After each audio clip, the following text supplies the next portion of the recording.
Caleb, what's good, my man? What's going on, brother? How are you? I'm good, brother. How you doing? Man, good. Just wrapping up camp.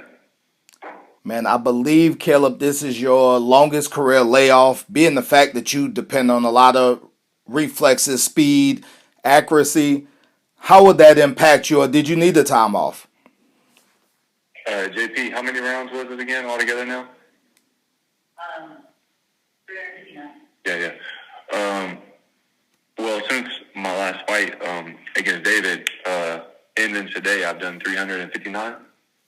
Yeah, 359 rounds of sparring since my last fight. So even though I've had some time away from the ring, obviously I've been staying extremely busy.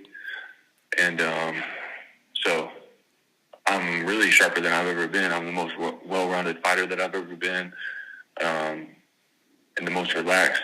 And so, even though I've had some time away, I feel extremely confident, going into this fight, whether it be my reflexes, my timing, my distance, my rhythm. So, No, definitely, man. Trevor McCumbee is an undefeated fighter, yet you seem to have so many asterisks by his name, bro. Why is that? um,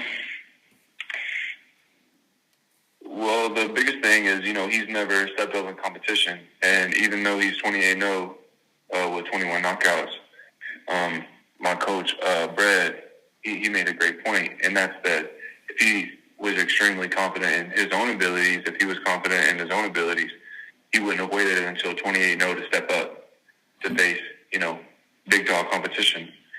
Um, Myself, I stepped up with only 17 fights to fight for a world title, and not many people are doing that in this era, stepping up with 17 fights to win a world title as an underdog, how I did against Jose Uzcategui. And so if he was extremely confident, like I said, he wouldn't have waited until now to step up. And then even against the lower competition, he was busted for steroids. And again, if he was extremely confident in his abilities, why would he feel the need to take steroids at all, much less against somebody who he's supposed to beat? So, Yeah, I don't know if Brad ever not makes a good point. indeed. You Yeah. I'm sure, Caleb, a lot of people can call you a lot of things. I did not have you being called a quitter on my 2024 bingo card. You took that personal, bro. Yeah, I mean, I feel like you could ask any boxing fan in the world if Caleb's a quitter, and we'd all have the same answer. So, as I've said in other interviews, I'm a lot of things, but quitter is not one of them. And whether that's inside the ring or outside the ring, that's just it's not my DNA. My DNA is to fight to the death if need be. And if that means going out on my shield, then so be it. Obviously, I have the skills. I have upper echelon skills. I have upper echelon ring IQ, athletic ability. But if it comes down to it and a fight breaks out, there's no way that I'm gonna take a knee or quit on the stool. So I'm not sure where he got that, but September 14th, we're gonna see if he's a quitter. I was going to ask you that, man. How sweet, no pun intended, how sweet would it be to make him quit? It would feel great. Um, that'd be a full circle moment, huh? To either clip him early or hit him with a body shot, or him quit on the stool, or his team throwing the towel, or the ref wave it off. I mean, I'm not ever looking for the knockout.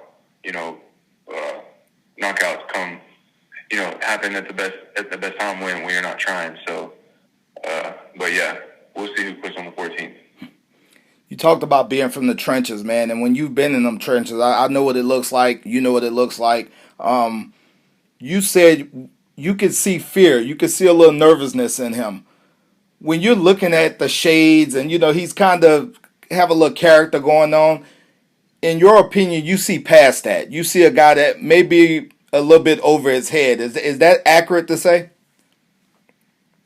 Like he's in over his head at this Yes. level. Yes.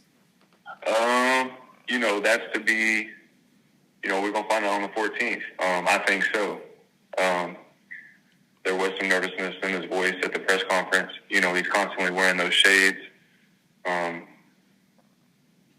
You know, he was cut, and we were supposed to fight like August 17th, and he got cut in training, and that's why the fight got pushed back to the September 14th. So he may be wearing the shades to hide the cut. You know, we all know he's got it anyways, but I think he's also hiding it because, for one, he's got a big nose, and he keeps wearing the big fat-ass sunglasses trying to hide that big nose. But on 14th, ain't no sunglasses allowed in the ring, so he can't hide the nose once the bell rings. And I think he's also nervous to let people see his eyes. You know, that's the windows to a man's soul, and I think he's nervous keeping those covered for a reason. So, Caleb, you seem to be a catalyst for making fights that not only you want, but boxing want. You've done it throughout your whole career. Like you said, 17 fights in, contending for a world title. What's the secret to that, or is it just a matter of want? I mean, in my head, it's just a matter of want. You know, if growing up, you know, it's like, man, I want to be cemented as one of the best. And, you know, I want my name in those history books. You know, I'm a warrior. And so my number one goal is glory and honor, you know, and for my name to be in those history books. And you can't get that without going after the big fights. And, you know, you may not be able to have a big fight every fight. That's how a man's career winds up being short. You know, that's how you wind up stuttering bad as you get older. And that's, you know, the shorter the career, the shorter the money. And, you know, longevity is key. And, but, yeah, the goal is to go after big fights. And, you know, that's what I've tried to do in my career. And any chance that I've been able to take and go after those, I'm going to do that. You know, I don't want to just talk about it. I want to be about it. And I am about it. And that's the way I was raised. That's the way my granddaddy raised me. That's the way my daddy raised me. And that's why we're here, right? So not just to talk about it, but to be about it. It seems, Caleb, I mean, not it seems, you take boxing very seriously. So when I see you have these dust-ups with Jamal Charlo, Edgar Berlanga, Ryan Garcia, do they get under your skin because you feel like they don't take the sport as serious, or they leave something to be desired? What is it with Caleb Plant, and seems like every time out you can't go watch a fight as just a civilian? There's always something. Yeah, I mean, I don't know if that has to do with them not taking the sport serious. You know, that doesn't bother me what another man does. If he don't want to take the sport serious, you know, that's on him, and his judgment day will come. It's more so has to do with, you know, invading my personal space, you know, putting your hands on me, touching me. No diddy.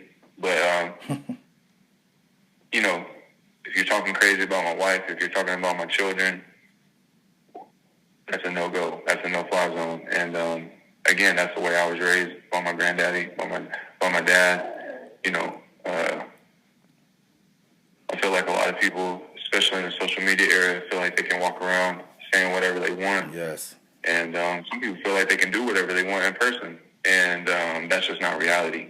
And so I know some of these guys got some things going on in their head upstairs that they're having trouble with. And, you know, people are like, oh, you know, don't mind him. He needs help. Well, you know, like I said in other interviews, if you're looking for help, I'll be the help you need. You know, if you think you're going to come around fucking around with my face. So Facts.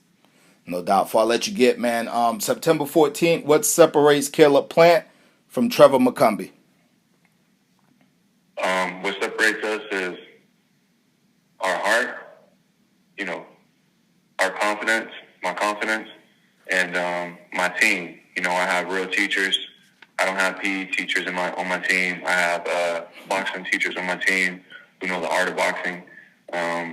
Whether that be my dad, who's, you know, as I said before, Brad trains me. But in between fights, you know, we may travel to Philly some. He may come to Vegas some. But for the most part, it's me and my dad grinding year-round, along with Tony Brady, my strength and conditioning coach. And, you know, I have a great teacher in my dad, a great teacher in Brad, and just a great team around me in general. And a great team is what it takes to get to the top. Absolutely, bro. I can't wait to see you on September 14th, brother. Good luck, Caleb, and we'll talk soon, my man. Yes, sir. Thank you. Thank you, bro.